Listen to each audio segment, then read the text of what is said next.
Hello, नमस्ते। चलो जी, आज पैग रेशियो को समझते हैं। तो what is the PEG ratio?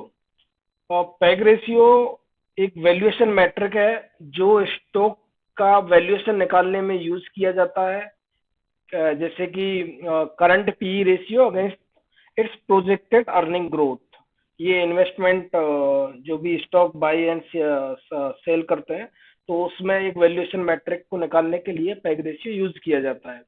PEG ratio calculate कैसे करते हैं कि भाई कंपनी का P divided by the earning growth. यदि हम पैग रेशियो ये बताता है कि कोई कंपनी हमारी जो है वो स्टॉक ओवर वैल्यूड है या अंडर वैल्यूड है, और जो on the basis of current earning and its future growth prospect. The PEG ratio is calculated by companies P ratio divided by projected earning growth. If the value is one, इसका मतलब ये है कि value one है तो ये माना जाता है जो कंपनी है वो फेयरली प्राइस्ड है। अगर वैल्यू ग्रेटर देन वन है तो ये माना जाता है कि जो कंपनी है वो ओवर वैल्यूड है। अगर लेस देन वन है तो अंडर वैल्यूड है, ये माना जाता है। लेकिन जो पैग रेशियो को कैलकुलेट किया जाता है वो डिफरेंट डिफरेंट जो डेटा आप लेते हो वो डिफरेंट डिफरेंट सोर्सेस से डिफरेंट डिफरेंट पैग रेशियो निकल सकता है। इसका रीजन क्या है?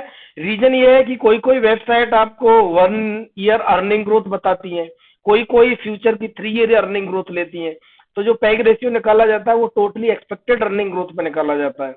लेकिन जब भी आप पैग रेशियो निकालें और पैग रेशियो निकालने के बाद केवल पैग रेशियो के बेसिस पे ये डिसीजन ना लें कि ये जो कंपनी है वो अंडर वैल्यूड है, ओवर वैल्यू है या फिर फेयरली प्राइस है, और आप जाके उससे खरीद लें।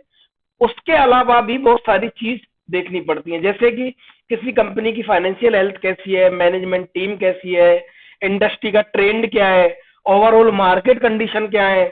ये सारे फैक्टर भी अपने को कंसीडर करने पड़ते हैं।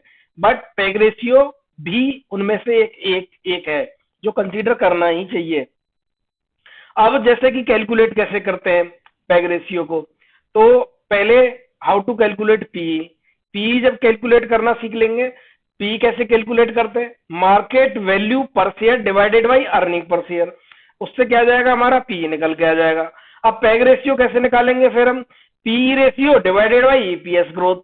तो वेयर ईपीएस ग्रोथ क्या है? Earning per share. लेट से एक एबीसी कंपनी है और एबीसी कंपनी का पी रेशियो 20 है। अगर हम उसको प्रोजेक्टेड अर्निंग ग्रोथ मान लेते हैं कि 10% है, तो 20 कैसे निकालेंगे पैग रेशियो का formula? P divided by expected earning growth. तो 20 divided by 10 is equal to 2। तो इन दिस एग्जांपल ये क्या हुआ कि जो पैग रेशियो निकल के आया वो 2 आया। तो इसका मतलब क्या है? थंब ऑफ द रूल कि may be the stock is over valued because it is greater than 1। अगर ये लेस देन 1 आता तो may be the company is under value. अगर distinguish between calculation of these method based on the future growth, earnings and historical growth. अब जैसे कि forward PG, forward PG क्या है? हम आगे की ग्रोथ लेते हैं और उससे डिवाइड करके जो नंबर आता है निकल के, that is forward P. Trailing PG जो हमारे पास्ट 12 मंथ का या प्रीवियस ईयर का जो भी डेटा है उसके बेसिस पे हम पैग निकालते हैं। अब what does the PEG ratio tell you, मतलब क्या बताता है आपको PEG ratio? PEG ratio result indicate कि जो हमारा स्टॉक है वो ओवर वैल्यूड है या अंडर वैल्यूड है। और ये जो वैल्यू है वो वेरीज करती है इंडस्ट्री वाइज और कंपनी का क्या टाइप है। तो ये पी रेशियो जो हमारा मोस्टली जो इन्वेस्टर सजेस्ट करते हैं जो बड़े बड़े हैं वो 1 बताते हैं। जैसे कि S investor Peter lynch, Peter lynch कहते हैं कि जो कंपनी का पी है और जो एक्सपेक्टेड ग्रोथ है वो बराबर होनी चाहिए।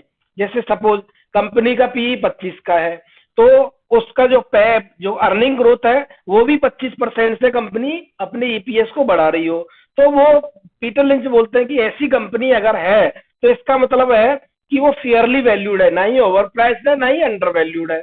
तो उस केस में उसका मतलब क्या हुआ? अब जैसे कि ये तो उन्होंने अपना थ्योरी बता दिया, लेकिन ये इनडायरेक्टली पैक को ही डिफाइन कर रहा है कि पीओ कितना का ले लिया हमने? 25 का, और अर्निंग ग्रोथ उन्होंने 25 की ली। तो 25 divided by 25 is equal to 1।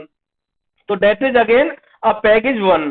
So that is जो कि पीटर लिंच बहुत बड़े फेडिलिटी में फंड मैनेजर थे और उन्होंने अच्छा खासा ग्रो किया था अपने पैसे को। अब पैग यदि पैग 1 पे स्टॉक मिल जाए कंपिटेटिव मार्केट में, ये बड़ा ही डिफिकल्ट है। तो हमारा मानना क्या है कि हम लोग 1.5 का पैग लेके चलते हैं कि कोई वैल्यू, कोई कंपनी 1.5 के पैग पर ट्रेड कर रही है तो वो फेयरली वैल्यूड है। अगर लेस देन है तो वो अंडर वैल्यूड है, ग्रेटर देन है तो ओवर वैल्यूड है। तो ये है आज के लिए, बस इतना ही। That's all.